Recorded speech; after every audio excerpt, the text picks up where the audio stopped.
yung Onyx PH ngayon, nagtatapang yung BTR. Alam nila pa rin sila lumaban ng Flicker Implosion mula dito kay Light and maaabutan nila. Si Kirk nakapag-flicker siya pero nandun pa rin yung bala mula kay Eman. Zaman Force, mula kay Kelra, ginamit na, napatay na rin si Brusco pero mukhang isa-isa atang tutumba rin dito. Yung Bigatron Esports, yung damage ni Kelra sapat para pumatay ng isang tigil at pati na rin si Eman. Sinama sa libingan Onyx Philippines. Lumalaban pa rito si Moreno at pati na rin si Luke. Tinamaan ng pana si Kelra pero yung dash, nakakuha pa siya ng shield. Buhay pa yung Harit. Shadow, tumama pa kay Luke, tumama nga. May diversion mula rin ko kay Super Prince pero enough na yung mga shuriken para mapatayin niya rito. Yung Gatot Kacha, Annabelle, hinahabol yung si King Kong, may retribution and mamamatay ba niya? Naghahanap ng potential target, na-cancel yung kanyang dash. Mamamatay ba? Yung Chosen makakuha ng Lord Shadow kill! King Kong! The Sigma! We're at 3! Kelra! Pero Tsunami Slam, pero nagamit ka agad. Yan, Annabelle, pero inaabol pa rin!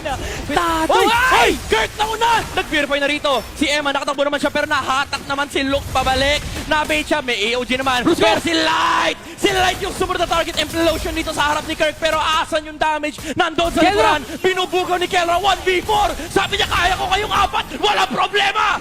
Dalawa na naman ang nawala sa Bigatron Esports.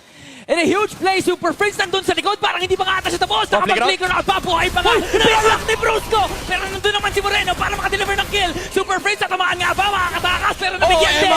A double kill coming in from Eman, pero si Kenra na naman nagwawala. Wala na kayong mga resources para patumbahin ang goal! Esports hindi aabot si King Kong. I-rush natin yung Lord. Nasaan yung counter set? Nakuha na ni Annabelle yung Lord, pero mauubos ata Zaman Force mula kay Kelra. Dalawa. Onyx Philippines ngayon, pero Bigatron Esports. Nasa kanila, pumasok na naman! Kelra! Sabi niya, tatlo lang kayo, kaya ko kayo. Kanina nga, pati King Kong as well. With a shadow kill, inaabot na si Eman sa harap pa ng base. Si King Kong, mauubos pa niya. Tinamaan siya ng panga dito, pero nakarespond din na rin ang Bigatron Esports. mauubos ata yung outlaws dito. AOG!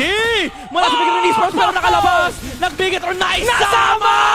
Tsunami! Sila ng magandang angulo. Kaso kanina pa hindi papat si Eman. Uy, Kirk, napa-flicker out. Okay, nawala yung flicker din naman ni Kirk. Pero si Brusco, nasipa niya rito. Si Annabelle sa likuran. Tanong mamatay ba? Winter Crown, nag-grow sa player. Pero tuto mo ba? Hindi, nakapag-dash ang Winter Man. Light! Implosion sa harap ni Kelra. Kaso yung Lord ng tinamaan. Kaso problema, CCM yun yan. Nakapag-purify na naman si Kelra. Di siya tinamaan dito. AOG!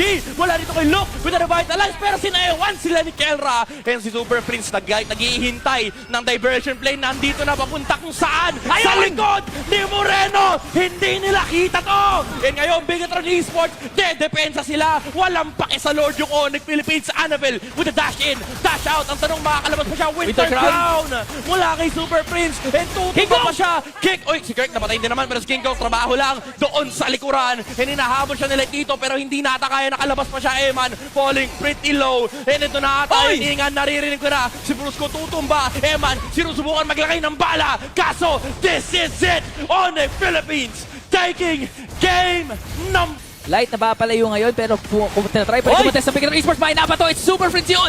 Napagandang flicker mula dito kay Light na itapon nga yung Zushin. Pero Onyx Philippines, nanlalabang pa rin naman sila. Hakot nila yung pagong wala na yung split-split ni Luke. Hindi magre-reset na. Force na yung flicker out. Pero mahabol si Brusco with a flicker! Naabot niya rin si Annabelle, makakadash pa. Nakagamit naman ng Blade Surge pero hinahabol siya nung galit na halimaw na si King Kong. And double kill. Ata sila tapos. Naghahabol. Ito niya talaga si Annabelle. Hindi pa tapos. Teka lang, parang hindi makatatapos. And Bigatron Esports, full defensive mode sila para umabot sa late game. Pero si Luke, hindi na nire-respeto dito ng Onyx Philippines kahit yung glue! Katulad ng ginawa ni Kirk nung game number 1, pero may pinaka-dislam sila! Pero airstrike mula dito kay Moreno para ma-zone out dito ang Onyx Philippines. Pero lumalaban pa rin sila again. Walang respeto. Kahit yung glue, kaya nilang patumbahin. Oy! Naabot din dito si Moreno. Tutumba rin siya sa mga bala ni Kelra. And si King Kong sa may bandang kaliwa, nakikipaglaban pa rin. Yung life stick pabalik yung spellbomb. And triple kill para kay Kelra. Maniac! Para kay Gold Standard, nasan sila? Wala ring flicker dito.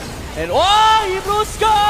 With the flicker title strike, naabot niya rito si Moreno, hindi nakarea. And Luke tumumba na rin. Torre na lang ang tinitignan dito ng Onyx Philippines. Wala na silang pake sa Savage. Pero si King Kong, nanlalaban pa. Pero silang minion wave para makatulak ng Torre. Pero again, wala na ata silang pake. Si King Kong na lang ipumapatay. Legendary na si Kelra. Hintay na lang na susunod ng minion wave. Pero ubos na ang Bigatron Esports. Very clear and defining victory para sa Onyx Philippines. A sweet